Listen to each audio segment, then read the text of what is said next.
Ili usipitwe na matukio mbalimbali na uwe wa kwanza kutazama video zetu, tafadhali bonyeza neno subscribe hapo chini ya video hii, kisha bonyeza alama ya kengele itakayotokea. Asante. Habari ya moto, habari ambayo inaendelea kutrendi huko kwenye mitandao ya kijamii ni habari kuhusiana na star wetu mkubwa msanii Aslay. Aslay ameendelea kutrendi mitandaoni kutokana na yale ambayo yameendelea kuzungumzwa huko kwenye mitandao ya kijamii. Msanii Aslay ni kama vile mziki umemkataa kwa sasa hivi, lakini pia tunaweza kusema ni kama vile ameshuka kwa asilimia kubwa sana katika sanaa yake ya mziki. Inafikia hatua msanii Aslay anaelekea huko Kongo kwa ajili tu ya kufanya show za chaka tu chaka katika maklabu, katika bar, ili mradi tu aweze kupata chochote kitu, ili mradi aweze kuingiza mkono kinywani. Sasa siku ya leo Mange Kimambi kuna taarifa ya tofauti sana ambayo ameweza kutupatia kupitia katika application yake ya Mange Kimambi app, akiwa anazungumza kuhusiana na hili sakata zima la msanii Aslay, jambo ambalo linaendelea kwa sasa hivi.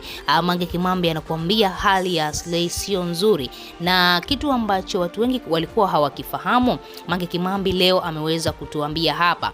Kumbe Aslay kuna mambo mengi sana ambayo alikuwa anayaficha.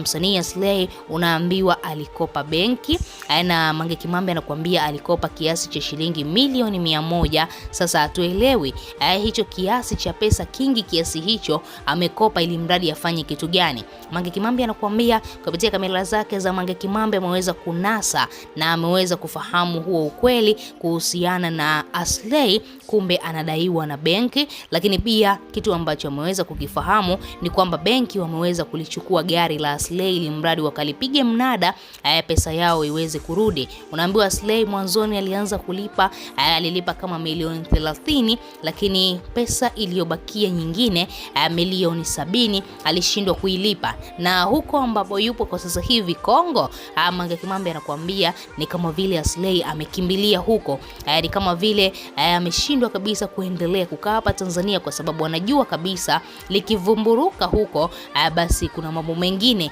yanaweza yakaanikwa mitandaoni, alafu yeye ikawa ni aibu kwa upande wake. Unaweza ukajiuliza hao wasanii pesa wanapeleka wapi?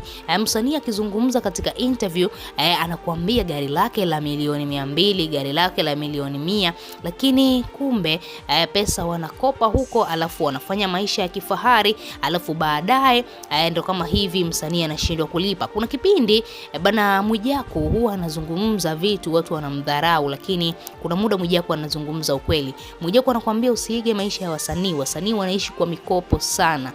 Msanii anategemea project yake ataifanya mwezi ujao, mwezi huu anakopa pesa na anatumia, anaspendi. Wewe unamuona huko mitandaoni msanii anang'aa, ana enjoy, anaenda nje, anarudi. Kumbe msanii anatembea kwa madeni, jambo ambalo sasa hivi tumekuja kuliona kwa msanii Aslay. Mange Kimambi anakuambia anadaiwa milioni 70 na benki, na alikuwa anadaiwa milioni 100, akalipa tu milioni 30, na sasa hivi benki wamechukua gari lake kwa ajili ya kulipiga mnada, alafu maisha mengine yaweze kuendelea. Wewe kama shabiki unalipi la kuzungumza? Tuachie maoni yako, lakini pia nikukumbusha ambaye bado hujasubscribe, bonyeza maandishi mekundu yaliyoandikwa neno subscribe chini ya video hii.